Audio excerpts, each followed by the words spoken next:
Welcome to Inspiration Nation, a TV show where ordinary people do inspiring things. And my name is Marina Pearson and I am your host for today. And today I have the infamous Terri Brown. Hi Terri. Yeah, I don't know about infamous. Of course you are. Everybody knows you. Oh, thank you, yeah. So I brought Terri on the show because I know her personally, but also because I love her story. And I'm really looking forward to having our sofa chat today to talk to you about, you know, your life really and the inspiring things that you've done. Because you're currently a TV presenter? No, that's me. Well, apparently you're going to be hosting your own show. TV show but you are a producer for a radio show. That's right. Is that right? At the moment, yeah. But aside from that, you've done all such wonderful things in your life. So yeah, I'm just curious as to how did you get on the radio show? Do you know what? I don't actually remember. It's one of those things. I did my first radio show when I lived in Tenerife, and that was just the end of a long chain of serendipitous experiences that just flowed on from one to the other. That was the end of a very long series of coincidences that I managed to get this job on the radio in Tenerife. Never done anything like that before, and I was actually hired there just to do the admin and help the station. It was a brand new station, they were getting themselves set up, and about 2 days before they were due to go on air, the person that was doing the drive time just disappeared. What do you mean they disappeared? Disappeared. They disappeared off the planet. They left. They just, poof, gone. Tenerife, that happens a lot.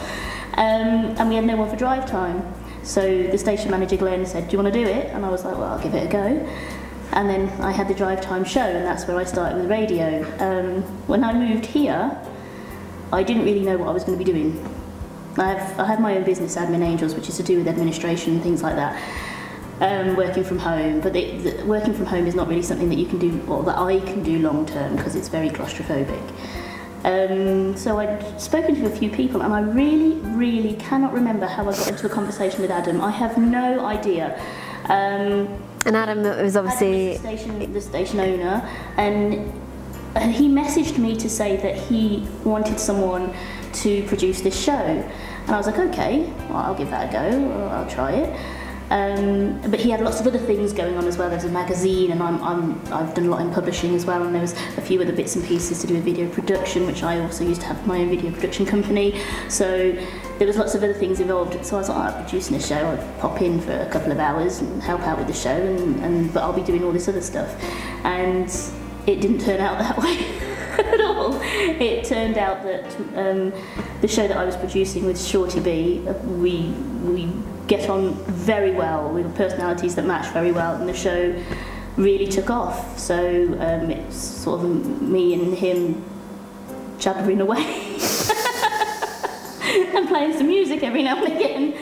And honestly, how it happened, no idea. For you, like in terms of doing radio, what's the highlight for you in terms of, you know, what is it you get excited about? Before, when I did it myself, it was music. Ah, I okay. love music. Before it was. What's your favourite band?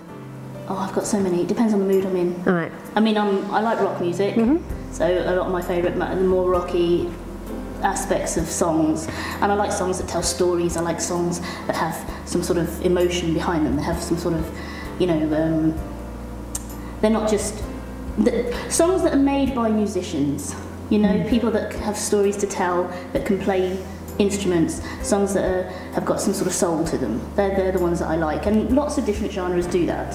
So I can say that I don't really like house music or something, but then something will come along and it'll have a house track behind it, but the actual story of the song is really quite good, and I'll be like, oh, I kind of like that one. Yeah. So when I was doing it myself, it was the music. I loved to create a show, 3 hours of really good music that kind of had a flow to it, and it was good. Now that I'm working with Shorty B, the ethos has changed a little bit, because it's more of a kind of a comedy chat show. The music is there, and we do try and play good tunes, obviously, but it is more about interacting with our listeners. We have a massive amount of listeners who message in constantly with us, and doing competitions and having a laugh, basically. And it's just become a bit more social. For the radio possibly, but it's nice. I like it. And you know, what have been some of your highlights in terms of not just this radio show, but obviously you used to do it in Tenerife as well? Yeah, for the radio, the first thing that springs to mind, I don't know that it's so much, maybe it is a highlight, I don't know.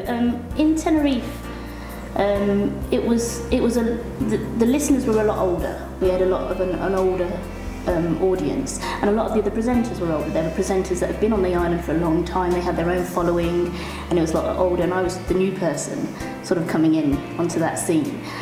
And I was obviously I was trying to get the new songs that were good, the new songs that I thought the older people would still appreciate and enjoy and like.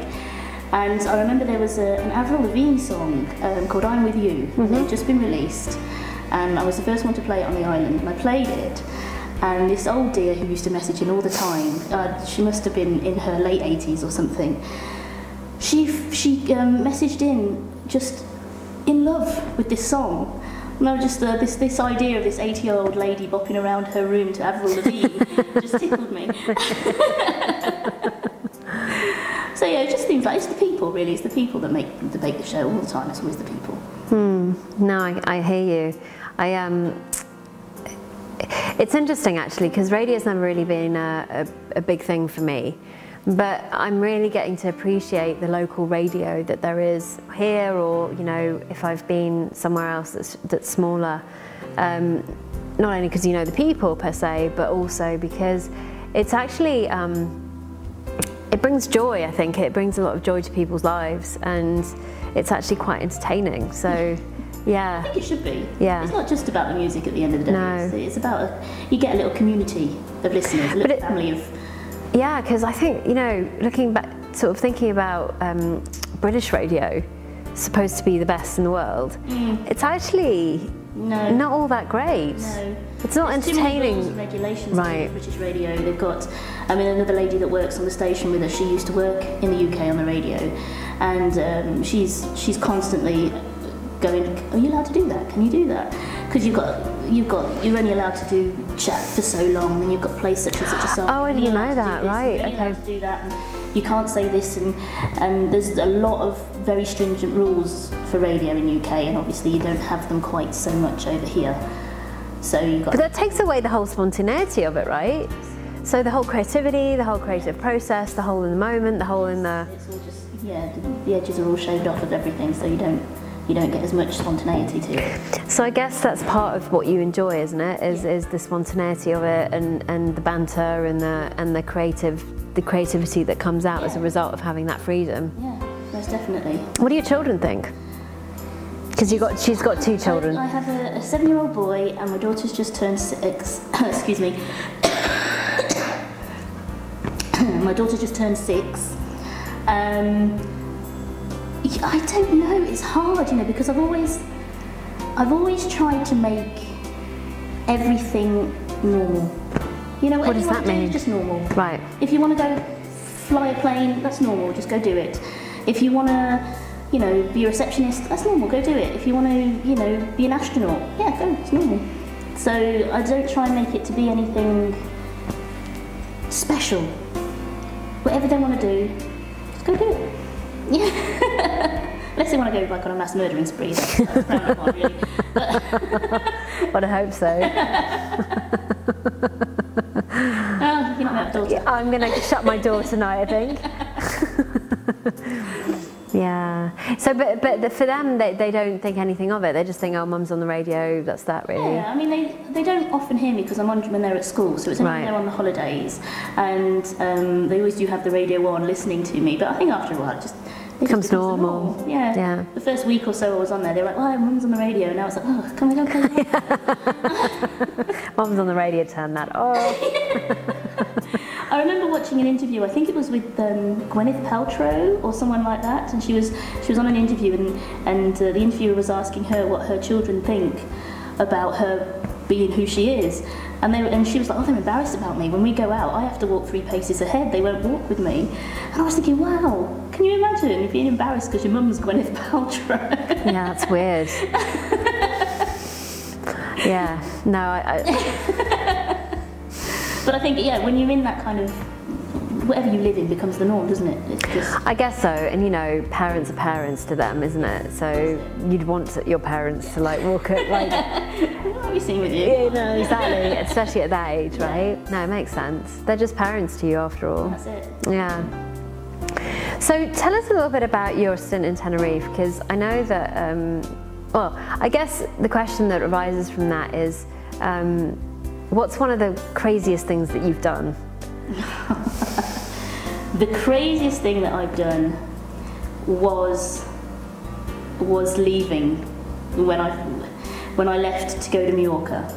I think that was probably one of the craziest things. I mean, the problem is everything is a long string. I can trace everything back to one moment in my life when I was possibly about 6 or 7 years old. I mean, I would love to say that it's about writing, because I'm a writer. I do a lot of writing. My dream is to publish books, and that's what I want to eventually be earning my money doing as a writer. But this was, I was sat on the floor in the front room, paisley carpet, big black and white TV, you know, the old, you know, the wooden, horrible, nasty walls and all the rest of it that you used to have back in the early 80s in the stylish front rooms. And I was playing with my dolls, the TV was on, I wasn't paying any attention, and I heard this noise coming out of the TV. And it was the most incredible sound that I've ever heard in my life. I remember it so clearly. I looked up, and there's this woman, this flawless woman, sat on a stool on an outdoor stage singing this song.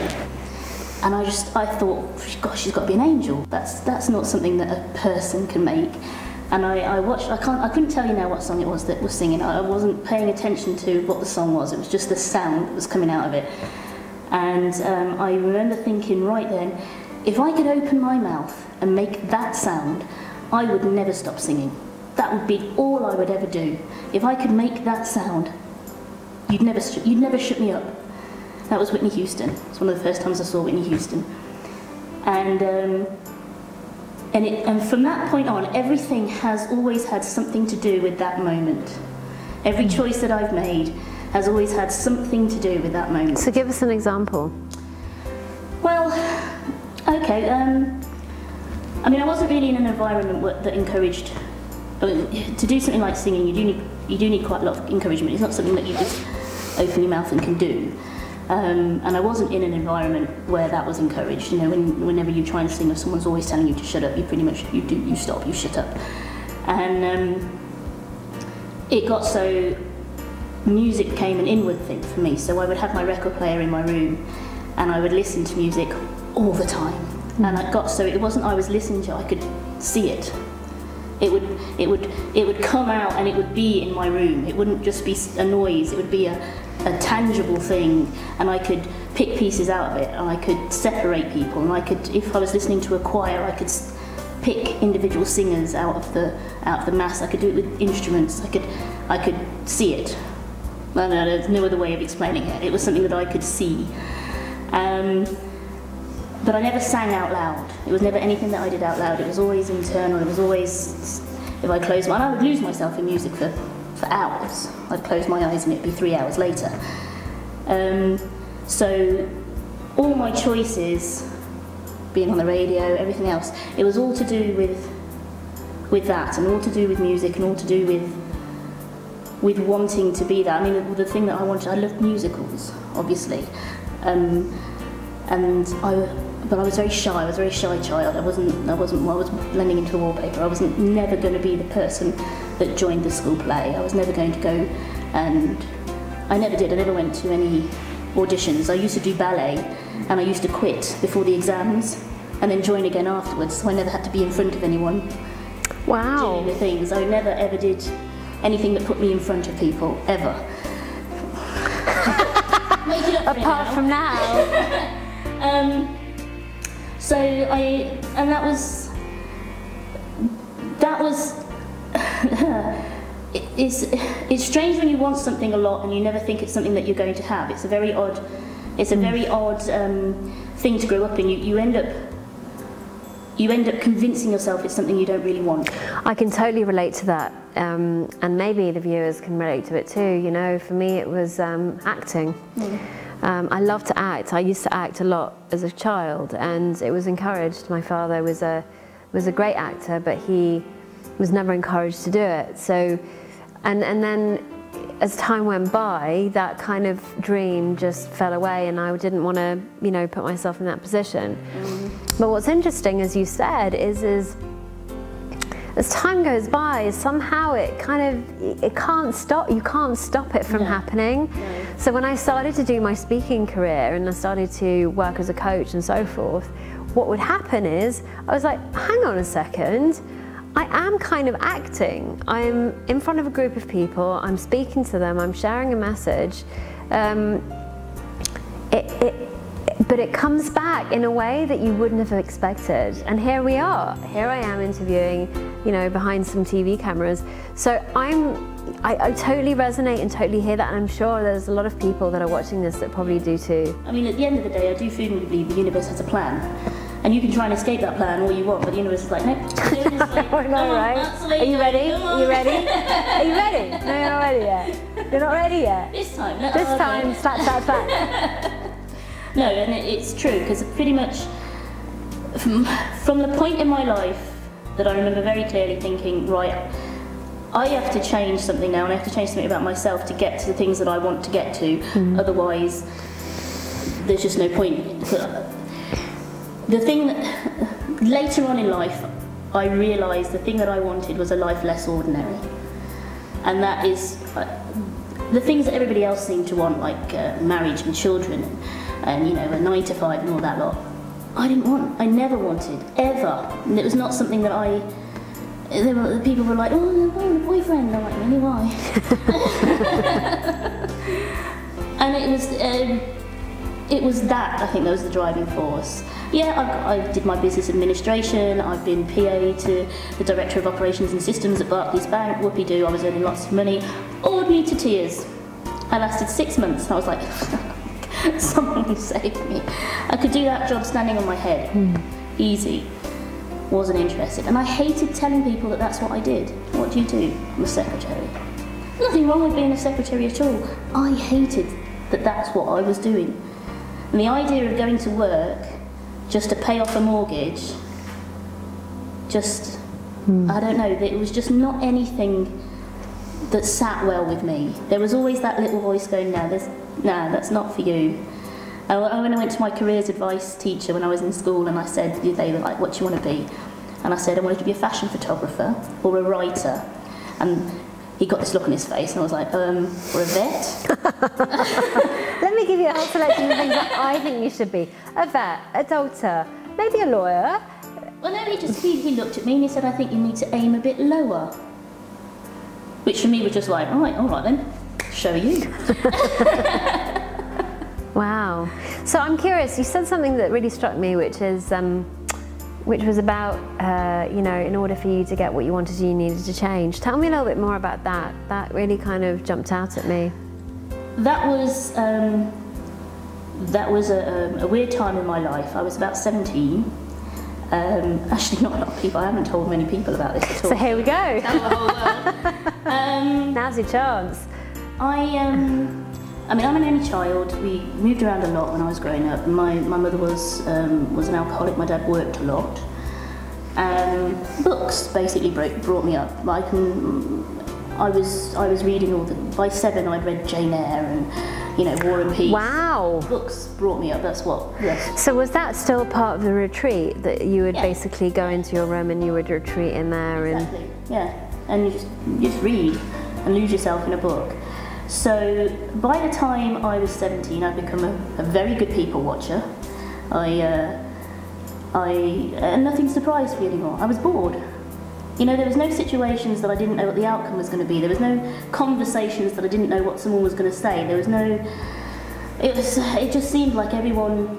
It was just boring. I was bored. I was just seriously bored, and I couldn't see a way of getting to what I wanted to be, the person that I was at the time. So I actually, stupidly, bought a load of paracetamol and a bottle of vodka. And I was just going to go and see what was next. I wasn't going to leave a message, I wasn't going to do anything, I was just going to go. Just like that. my uncle, who was only a few years older than me, was more like my brother, actually beat me to it, and he took his own life. And the repercussions of that was kind of a very, very big cold slap in the face for me. And I suddenly realised that I was an idiot. And I had no idea about anything. Just because I'd read it in a book didn't mean that I knew it.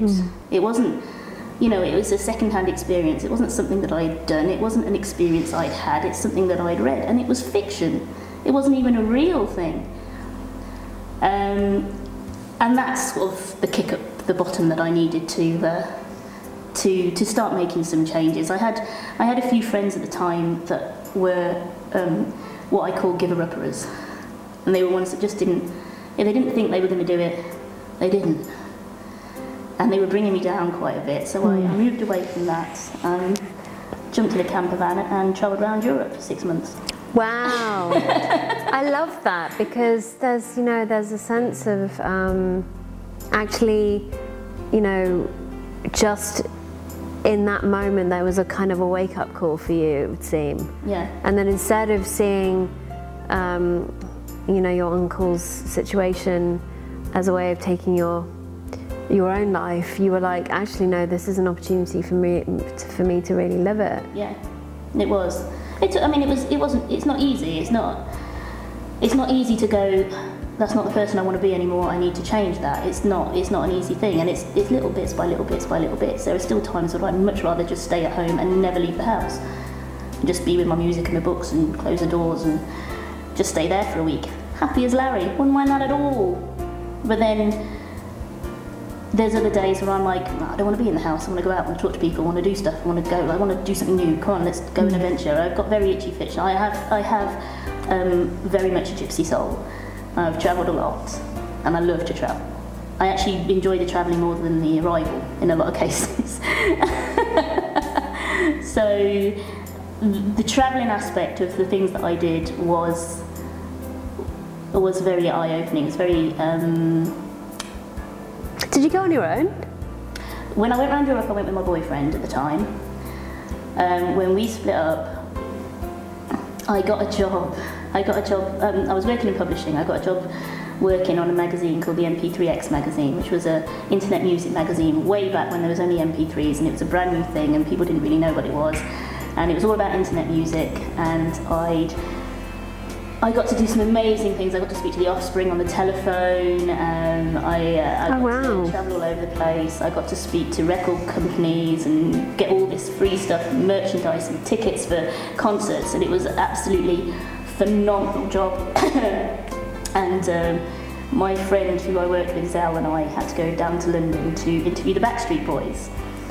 And I didn't even know who they were. We had to research them on the internet before we went there. And we went and we interviewed them, and they were chatting us up, and they were asking us out on dates and all sorts. It was amazing, and we came out of that. And we were on the Virgin train going back to Rugby, and we had to sit on the floor by the doors because there was no seats there. So I've been on that train. Sat on a smelly floor, stinky carpet, going, my God, that experience, amazing. Can you imagine we get superstar boyfriends and we'll go to all these parties, and there was this flicker of this life less ordinary just sort of shining there, and both of us were really excited. And then my editor phoned me up on the train on the way home to say that the company had gone into liquidation, and we needed to go in the next day, pick up our stuff because the auditors were coming in and taking everything away. So we went from right up there to right down there in the space of about a 1 minute phone call, and I got to say that was a really low point. That was just like someone just taking a carpet straight from under you. I can smile about it now because that was just the beginning of everything, and it was my life would have taken a completely different direction if that hadn't happened, and I'm not sure it would have been a better one. In fact, I'm sure it wouldn't have been a better one. But at that moment, right then, it was literally the worst thing that could have happened. But we don't know that, right? In the moment we think it's the worst thing, but actually it could be the best thing. Exactly. So you said it was the beginning of everything. So what do you mean by that? Well, from that point, I realised that I wasn't going to be happy going back to being a secretary. That's just not what I wanted to do. There was something else that I wanted to do. I didn't want the ordinary job. I wanted something else. And where I lived, none of that. It was a shock that the MP3X magazine was where I was living. There was nothing going to be like that there again. Where I was, it was all warehouses and secretary. It was all normal people doing normal jobs, you know. So I knew I had to leave. I had to go. I had to do something else. And I went to the job centre. And it was back in the days before it was all electronics, and it was little sheets of paper stuck in a board. Oh God. Yeah. Going back. And I went to the jobs in other areas. Now, back then the jobs in other areas were all jobs in other areas in the UK. They didn't put overseas jobs there, it was just in the UK. But there was a work experience girl who didn't know this and had put this one job for Tenerife on this jobs in other areas thing. So I went and asked. This poor girl got in trouble because she wasn't supposed to put it there. All the jobs abroad are in a little book underneath the table that you're supposed to go up and ask about if you know it's there. And it was a job as an entertainer in a hotel in Tenerife. So I phoned, had an interview, got the job. Brilliant. No idea what I was doing. I'd been on holiday to Tenerife and I'd fallen in love with the place, so I just thought that, well, that was just it. I can now go to Tenerife. I love the Tenerife. I love everything about Tenerife. I'll go there, I'll live, it'd be brilliant. And then I got a phone call about 2 weeks later saying, oh, there's been a problem and we need you to come now. We won't give you any training, we'll just put you in the hotel and we'll train you on the job. And my little red warning light went off and I went, oh, I don't think so, sorry, no. But then I knew about this booklet of jobs under the table, so I went and I asked, and I went to a few interviews which were interesting for someone who'd never been in so much as a school play before, to go and audition for a job as an entertainer.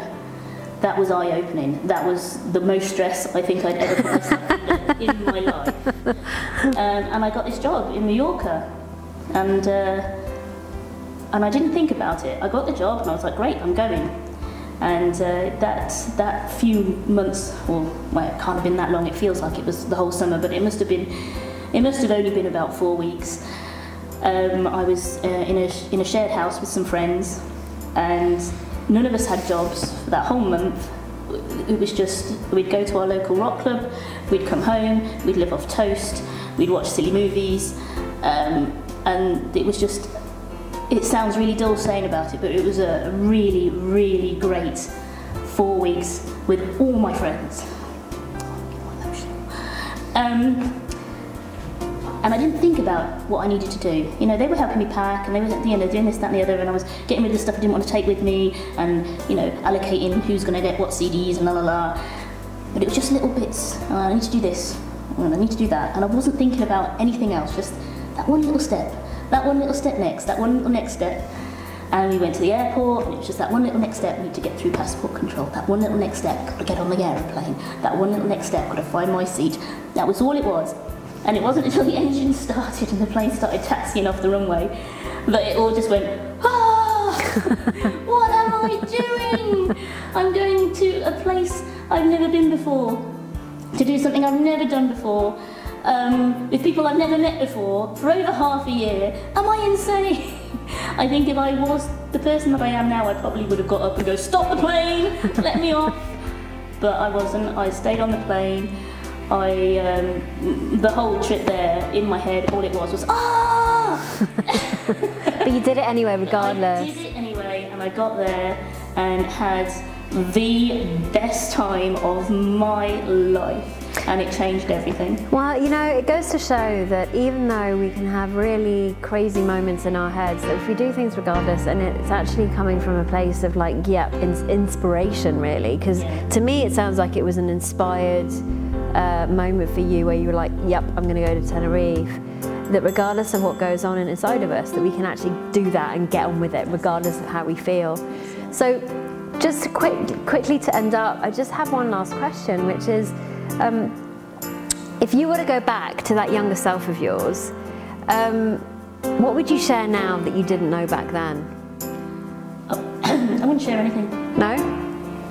No. No advice? No advice, because any advice would change the choices I make. No, I wouldn't share anything. Cool. And so you wouldn't change anything either? There's been some bad stuff, but bad stuff is just a thing that you need to get over to get to the better stuff at the other side. And I wouldn't change a thing. It's like walking through our beer.